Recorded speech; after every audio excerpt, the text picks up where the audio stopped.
Vous savez ce que je ressens là maintenant? Un peu de nervosité. Parce que ce que je vais vous dire compte vraiment. J'ai failli ne pas publier cette vidéo. D'habitude, je garde ces choses pour moi. Mais aujourd'hui, non. Chaque nuit, quand vous rentrez à la maison, après 18 heures, un ennemi invisible s'est construit à l'intérieur de votre pare-brise. Vous ne le voyez pas en plein jour, peu importe combien le verre est brillant.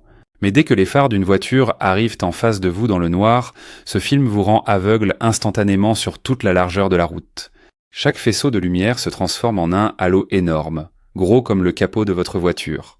Aucun produit magique du supermarché ne le touche. Les lave-vitres à base d'ammoniac ne le dissolvent pas. Les garagistes ne vous en parlent jamais au comptoir. L'industrie du remplacement de pare-brise, qui représente plus de 21 milliards d'euros chaque année en France et en Europe, prie silencieusement pour que vous ne découvriez jamais la vraie solution. Et cette solution coûte exactement 1 euro. Un mélange que vous avez probablement dans votre cuisine en ce moment même. Je m'appelle Pierre et je viens de passer 3 ans à enquêter sur ce secret. Pendant 30 ans, les conducteurs français se sont battus avec des phares qui semblaient usés, blâmant leur propre vision, blâmant l'âge, blâmant tout, sauf la seule vraie cause, un film chimique collé à l'intérieur du verre, tellement épais que vous ne le voyez jamais en été, mais si épais qu'il transforme chaque voiture qui arrive la nuit en une grenade lumineuse. Ce n'est pas par accident. C'est un secret délibéré. En 1973, un chimiste chez General Motors a remarqué quelque chose d'étrange. Après seulement 2 semaines sous le soleil du désert d'Arizona, l'intérieur de chaque pare-brise des voitures de test avait développé une brume invisible, grasse, qui ne partait pas avec les produits d'ammoniac. Il a gratté ce résidu dans un plat de labo et l'a analysé sous un spectromètre. Ce n'était pas de la poussière. Ce n'était pas de la fumée de cigarette. Ce n'était pas des empreintes digitales ordinaires.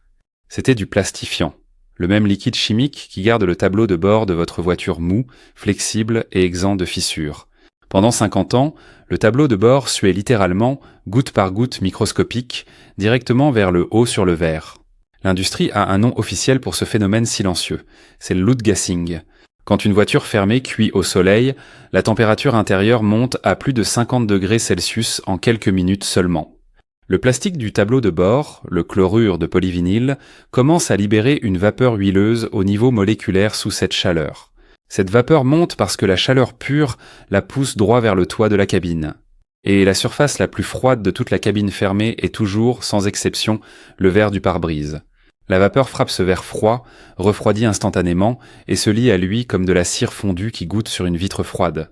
Ce que je dois vous dire absolument, et c'est l'instant où j'ai compris qu'il fallait que je fasse cette vidéo, c'est que ce n'est pas une liaison fragile. C'est un mariage chimique aussi serré que de la colle qui durcit sur la pierre. Voici pourquoi le vinaigre et l'alcool dissolvent ce que l'ammoniac ne peut jamais toucher. Le plastifiant principal utilisé dans les tableaux de bord automobile est le DEHP, le di-2-éthylhexyl phtalate. Ce composé est apolaire. En chimie, la règle fondamentale est que le semblable dissout le semblable. L'ammoniac est polaire. Elle glisse sur le DEHP sans l'affecter, exactement comme l'eau glisse sur l'huile. L'alcool isopropylique et l'acide acétique du vinaigre blanc sont des solvants semi-polaires. Ils se lient précisément à la molécule de phtalate et la décollent du verre. C'est pour cette raison exacte que les produits en grande surface ne fonctionnent pas. L'admettre déclencherait une crise industrielle complète. Chaque jour chaud, une autre couche microscopique s'ajoute à l'accumulation grandissante. Semaine après semaine, été après été, les couches s'empilent, silencieusement, l'une sur l'autre, construisant un revêtement translucide que vous ne remarquerez jamais en plein jour. Au bout de 3 ans, le film est assez épais pour que les phares qui arrivent se dispersent comme du brouillard sur une route de montagne. Au bout de 5 ans, l'intérieur de votre pare-brise est un piège à graisse complet, et vous ne savez même pas qu'il est là. General Motors a enfoui cette recherche initiale au plus profond de ses archives et a enterré délibérément le rapport final. Pourquoi ? Admettre publiquement aurait signifié admettre que chaque tableau de bord moderne est une petite usine chimique qui suinte. Et personne à Détroit ne voulait faire face à ces poursuites devant les tribunaux. Pensez à l'arithmétique derrière ce silence. En France, le marché du vitrage automobile représente environ 2,8 milliards d'euros chaque année. Carglass seul réalise plus de 800 millions d'euros de chiffre d'affaires annuel. Uniquement en France. Un remplacement de pare-brise coûte en moyenne 250 à 450 euros, dont 30 à 40% pour la main-d'œuvre pure. Le verre lui-même coûte entre 40 et 80 € à fabriquer. Le reste est de la marge, construite directement sur votre ignorance du film chimique. Les lave-vitres en rayon? Chaque flacon de 4 à 12 € est formulé pour la saleté ordinaire, les insectes, la pluie. Pas le DEHP, jamais. Parce qu'une solution permanente à 1 € ne génère aucun abonnement, aucune fidélisation, aucun retour en magasin. Pendant 50 ans, chaque ingénieur automobile savait et avait choisi de ne rien dire. L'Administration nationale de la sécurité routière aux États-Unis a enregistré quelque chose de terrifiant dans son rapport annuel de 2019. 50% de tous les accidents mortels de la route se produisent après le coucher du soleil, même si seulement un quart de la conduite réelle se produit la nuit. Relisez lentement cette phrase. La moitié de tous les morts de la route.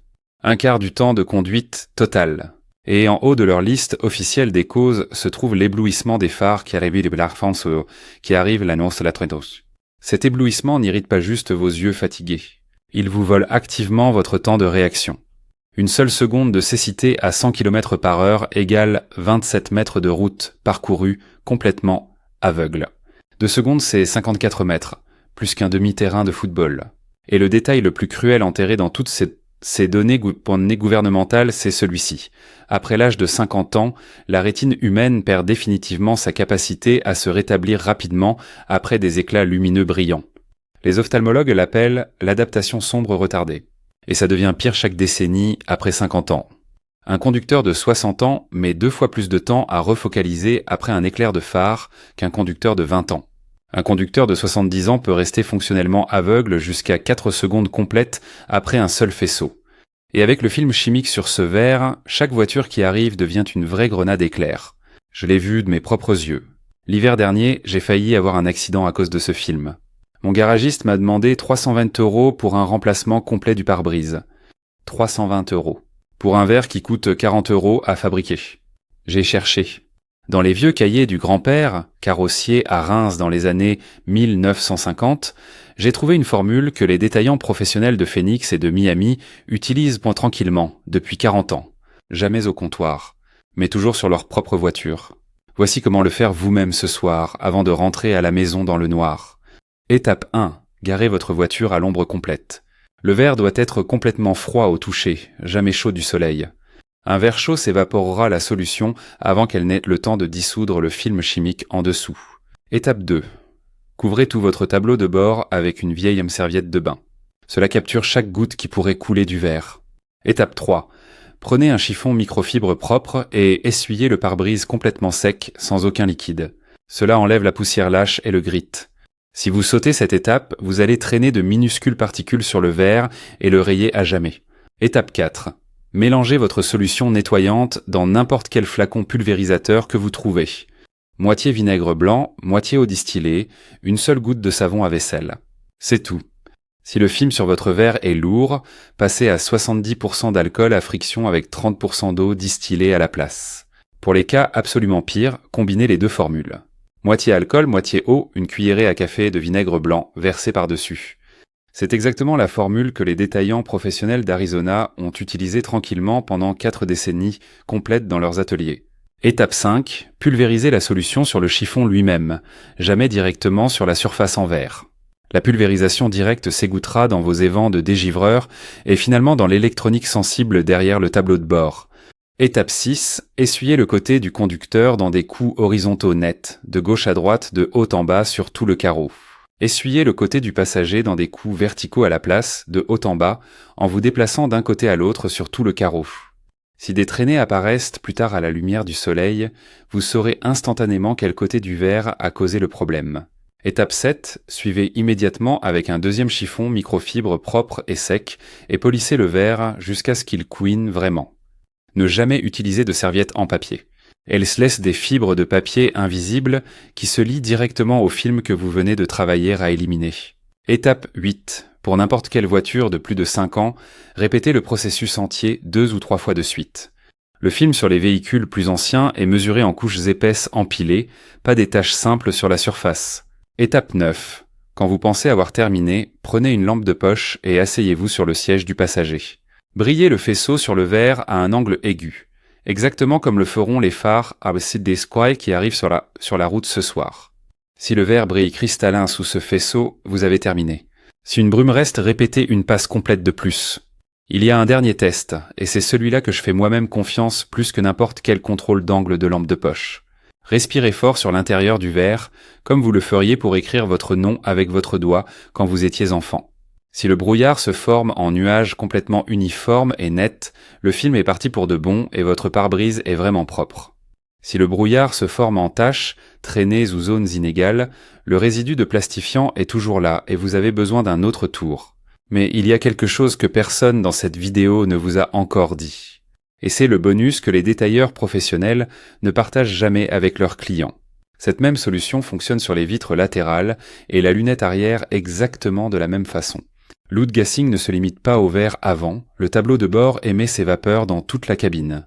Vos vitres latérales accumulent le même film et après 5 ans, elles sont tout aussi compromises dans vos angles morts. Traitez-les en même temps, même technique, même chiffon. Et voici le détail que même les garagistes ne connaissent pas. La solution à base d'alcool isopropylique à 70% est également utilisée par les techniciens de carrosserie pour dégraisser les surfaces peintes avant l'application d'un nouveau vernis. Un carrossier vous facturera 40 à 80 € pour cette étape de préparation. Avec votre flacon à 1 €, vous la faites vous-même en 2 minutes.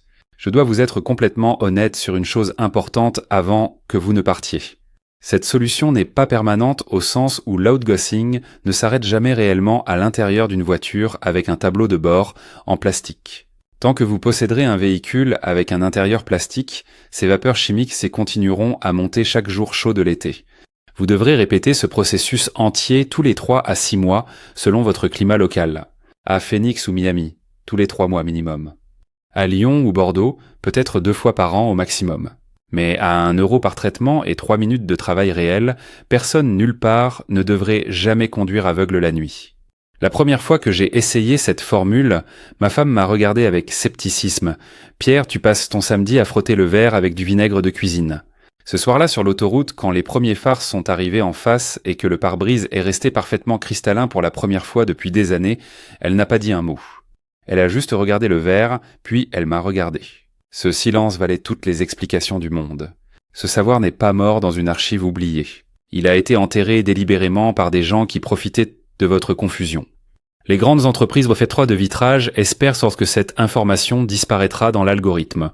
En la partageant, vous réalisez leur pire cauchemar. Parce que quelqu'un que vous aimez rentre peut-être dans le noir en ce moment même avec ce film sur son verre, sans le savoir. Chaque personne à qui vous montrez cette vidéo reconquiert ce savoir. Et c'est pour cela que je l'ai faite. Partagez-la. Envoyez-la à quelqu'un qui rentre à la maison dans le noir ce soir.